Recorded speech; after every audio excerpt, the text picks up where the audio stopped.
नरेंद्र मोदी अपने में सुधार नहीं करेंगे, अभी तो गौतम अडानी का चपरासी बन के काम कर रहे हैं, ये काम नहीं करना बंद करेंगे तो वो दिन दूर नहीं जब भारत में भी ऐसी क्रांति हो जाएगी। और वहाँ पूर्व प्रधानमंत्री शेर बहादुर देववा हैं, उनकी पत्नी को भीड़ ने जिंदा जला दिया है।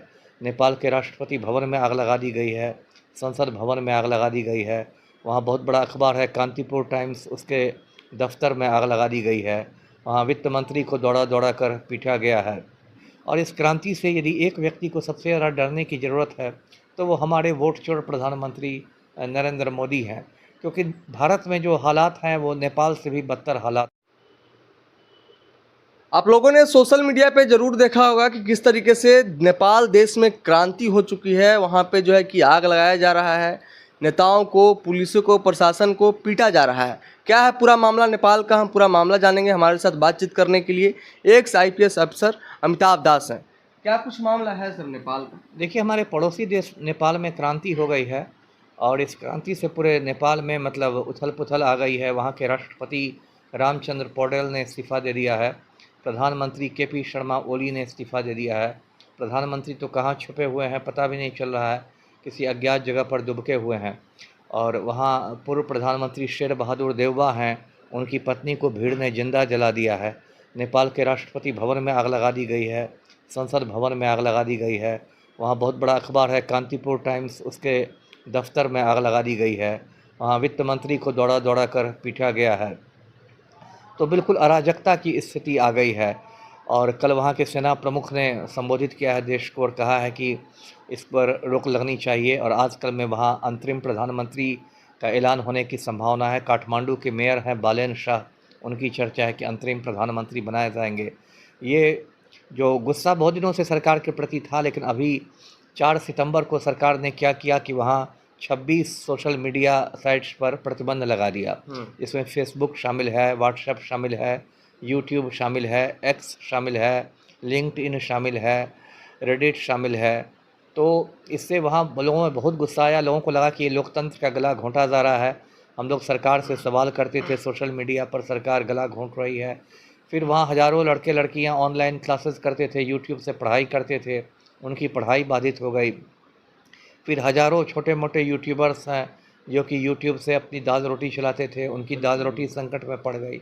तो 8 सितंबर को वहाँ हज़ारों लोग सड़कों पर निकल गए। और मेनली ये जेन जी के बच्चे हैं। जेन जी कहते हैं 1997 से 2012 तक के बीच में जो बच्चे पैदा हुए हैं, उस नस्ल को, उस जनरेशन को पूरी दुनिया में जेन जी कहते हैं। जेन जी के बच्चे आए और सरकार ने गलती की कि पुलिस फायरिंग जगह जगह हुई, उसमें 19-20 बच्चों की मौत हो गई।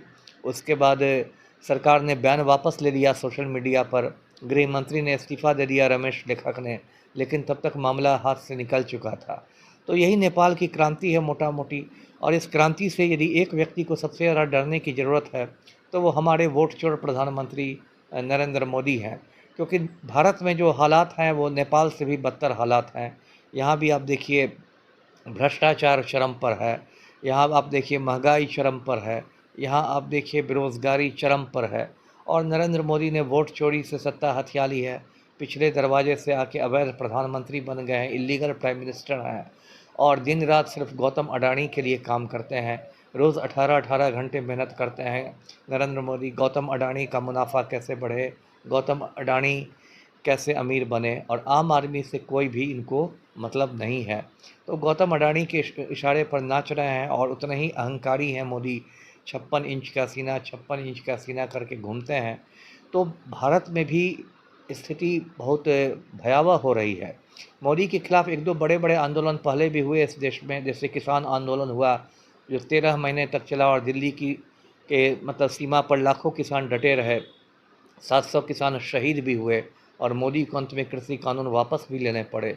लेकिन वो जो आंदोलन था वो बहुत हद तक अहिंसक आंदोलन था, उसमें हिंसा नहीं हुई थी। लेकिन पब्लिक का देखिए कोई ठीक नहीं है। मैं हिंसा का सपोर्ट नहीं करता, लेकिन पब्लिक का बहुत ज़्यादा उसको ये करेंगे, परेशान करेंगे, तो एक दिन जनता के सब्र का बांध टूट जाता है। और देखिए पिछले 3 सालों में हिंदुस्तान के 3 पड़ोसी देशों में ऐसी क्रांतियाँ हुई हैं। 2022 में श्रीलंका में क्रांति हुई, राष्ट्रपति भवन में लोग घुस गए, राष्ट्रपति गोटाबाया राजपक्षे को भागना पड़ा। 2024 में बांग्लादेश में क्रांति हुई, जनता प्रधानमंत्री आवास में घुस गई, शेख हसीना को जान बचा के भागना पड़ा। अब 1-2 रोज़ पहले नेपाल में क्रांति हो गई, केपी शर्मा ओली जान बचा के भाग रहा है। तो पड़ोसियों में ऐसे हालात बन चुके हैं और यदि नरेंद्र मोदी अपने में सुधार नहीं करेंगे, अभी तो गौतम अडानी का चपरासी बन के काम कर रहे हैं, ये काम नहीं करना बंद करेंगे तो वो दिन दूर नहीं जब भारत में भी ऐसी क्रांति हो जाएगी। जी, आप कह रहे हैं कि पड़ोसी देश में जो हालात कायम हो चुके हैं उससे भारत के प्रधानमंत्री नरेंद्र मोदी को डरना चाहिए, लेकिन वो क्यों डरें? प्रधानमंत्री तो विकसित भारत की बात करते हैं, देश को आगे बढ़ा रहे हैं, बात ना करते हैं, लेकिन भारत की क्या हालत हो गई है अभी देखिए। जो भारत की करेंसी है रुपया, वो अमेरिकी डॉलर के मुकाबले सबसे कमज़ोर स्थिति में है। आज की तारीख में एक अमेरिकन डॉलर 88 रुपये के बराबर, 88। मतलब इतिहास में कभी भी रुपया इतना कमज़ोर नहीं हुआ था। जब डॉक्टर मनमोहन सिंह प्रधानमंत्री थे तो एक अमेरिकन डॉलर 65 रुपयों के बराबर था, 65 के बराबर। और यही नरेंद्र मोदी मजाक उड़ाते थे कि करेंसी उसी देश की गिरती है जिस देश का प्रधानमंत्री गिरता है। आज देखिए रुपया यदि इतना कमज़ोर हो गया, इसका मतलब देश की जो अर्थव्यवस्था है वो बहुत कमज़ोर हो गई है। और जिस तरह से लगातार डोनाल्ड ट्रंप भारत के खिलाफ व्यापार युद्ध छेड़े हुए है, अभी उसने 50% टैरिफ लगा दिया है, 50% आयात शुल्क लगा दिया है। और नरेंद्र मोदी इतने कमज़ोर हैं, नरेंद्र मोदी सरेंडर मोदी बन गए हैं और ट्रंप के सामने बिल्कुल भींगी बिल्ली बन जाते हैं। डोनाल्ड ट्रंप ने इनको फटकार लगाई तो ऑपरेशन सिंदूर में सीज़ फायर हो गया, युद्ध विराम हो गया। तो देश में इसलिए बहुत ख़राब स्थिति है। और मैंने कहा कि बेरोज़गारी चरम पर है, महंगाई चरम पर है, भ्रष्टाचार चरम पर है। तो इसलिए मोदी को ये डरना चाहिए इन क्रांतियों से। जी चलिए, तो बिल्कुल जिस तरीके से पड़ोसी देश नेपाल में जो भी माहौल बना हुआ है उस पर हम बातचीत कर रहे थे।